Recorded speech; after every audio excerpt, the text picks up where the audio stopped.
Hola a todos. Nosotras vamos a hablar acerca de la tercera ola del feminismo 78ista. Mi grupo está conformado por Juliana Contreras, Camila Pertús, Ana Sosa, Maisy Navarro, Stephanie Ruidíaz, Elizabeth Treco, Yelisa Parejo, Claudia Miranda, Caroline Jiménez, Isares Ramírez y mi persona. Bueno, la tercera ola del feminismo nace a raíz de la izquierda contracultural 78ista. Esta utilizó categorías políticas contemporáneas y las hizo propias. Em, Esta además contribuyó a que la nueva generación de mujeres se le cayeran la venda de los ojos, por decirlo así. Aquí surgía un malestar que no tenía nombre.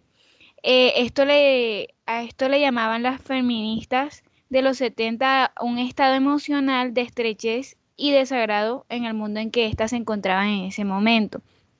Eh, También surgió un diagnóstico feminista en esta etapa, que era llamado patriarcado intacto.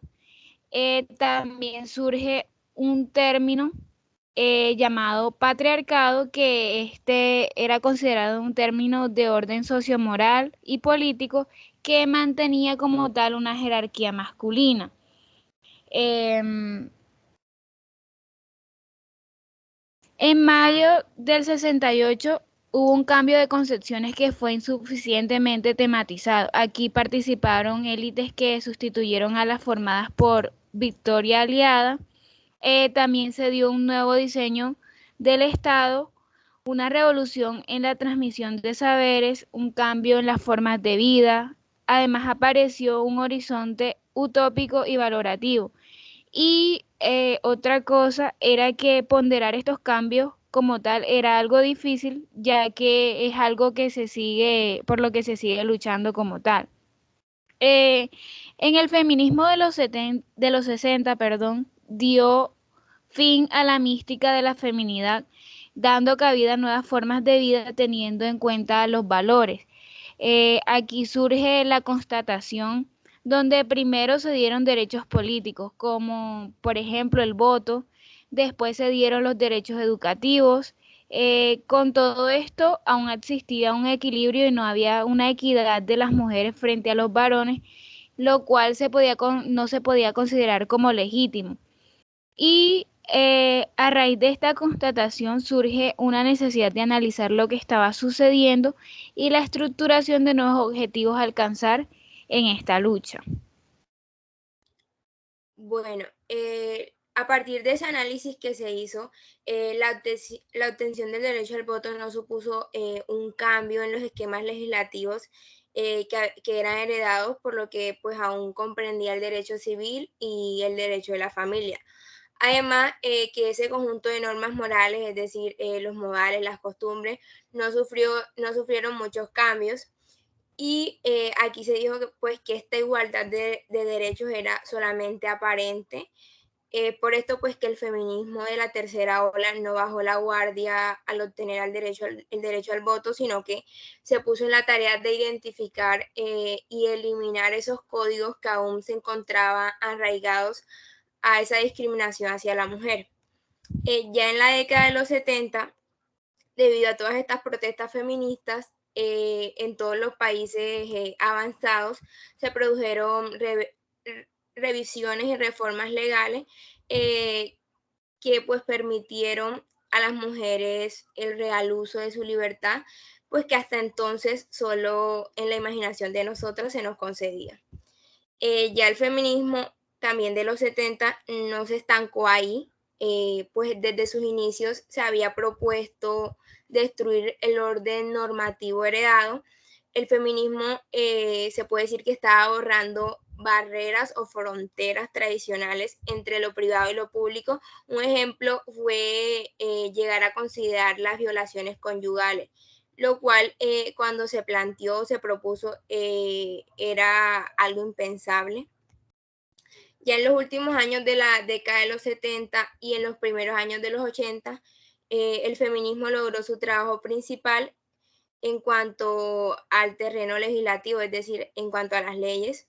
Además, también logró modificar los ámbitos normativos no legales, los cuales se los mencioné ahorita, la moral, las costumbres y los modales, lo cual pues resultaba bastante notorio y escandalizaba, ya que pues a partir de esto surgieron reflexiones sobre la sexualidad y nuevas libertades sexuales de las mujeres liberadas. También las relaciones prematrimoniales se hicieron bastante frecuentes.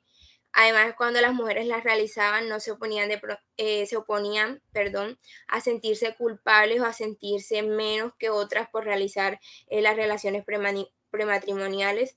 También se dio el uso frecuente de métodos anticonceptivos como los dispositivos uterinos, los permicidas, se dio como la comercialización y el uso semilegal de la píldora por parte de varias estudiantes feministas.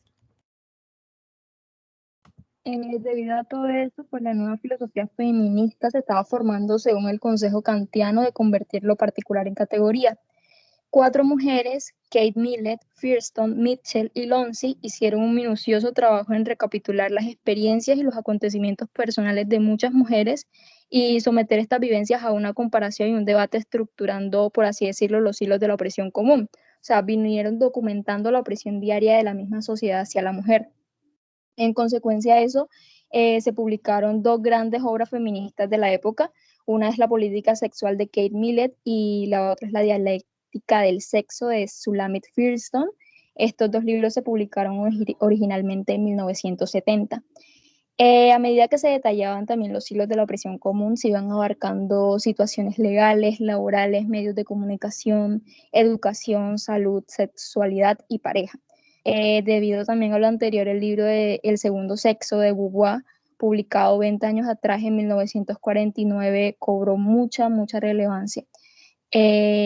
También pues consideramos importante mencionar que los grupos más radicalizados recibieron como algo propio el manifiesto de la SCUM de Valerie Solanas, publicado en 1967. Esta autora era conocida por odiar a los hombres, fue internada en un psiquiatra por tener tendencias homicidas, quiso asesinar a 3 hombres a lo largo de su vida, y ella decía que quería una revolución violenta hacia el sexo masculino, como una especie de contrapartida a la violencia que ellos han aplicado cotidianamente contra las mujeres.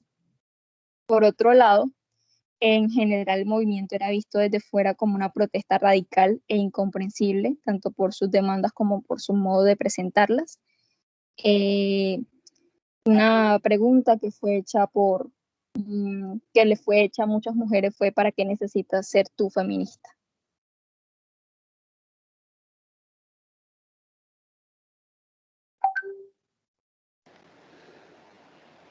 Bueno, en la época de los 60 el feminismo no tenía pocos líderes, más bien se conformaban grupos por mera afinidad y amistad, por lo que es más propicio para esta época utilizar el término filia. Además, en esta época se buscaba influenciar en lo público desde la construcción de lo semiprivado. Por ejemplo, en el caso de las reuniones feministas, se revelaban anécdotas íntimas con el fin de poder establecer diagnósticos y objetivos generales o públicos. Además, también se buscaba transformar a cada mujer militante, entendiéndose por militante formadora de un partido político, en una mujer liberada. Fue así o fue gracias a esto que se conformó un pequeño grupo de mujeres que procuraba diálogos políticos directos, con el objetivo de poder realizar cambios en cualquier ámbito de la política en que le fuera permitido. Es decir, que las mujeres buscaban abrirse espacio en el campo, en el ámbito político para esta época.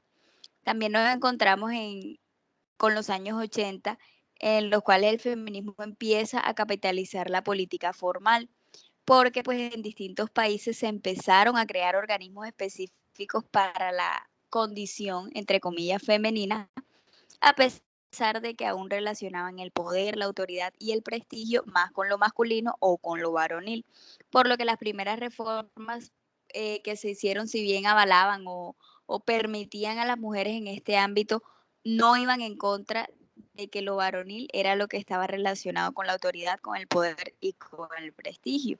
Y finalmente, en cuanto al presente y los retos del futuro, Se resalta que apareció una formación conservadora que intentó volver a poner todo, abro comillas, en su lugar, corrigiendo las vías abiertas de los nuevos espacios legales.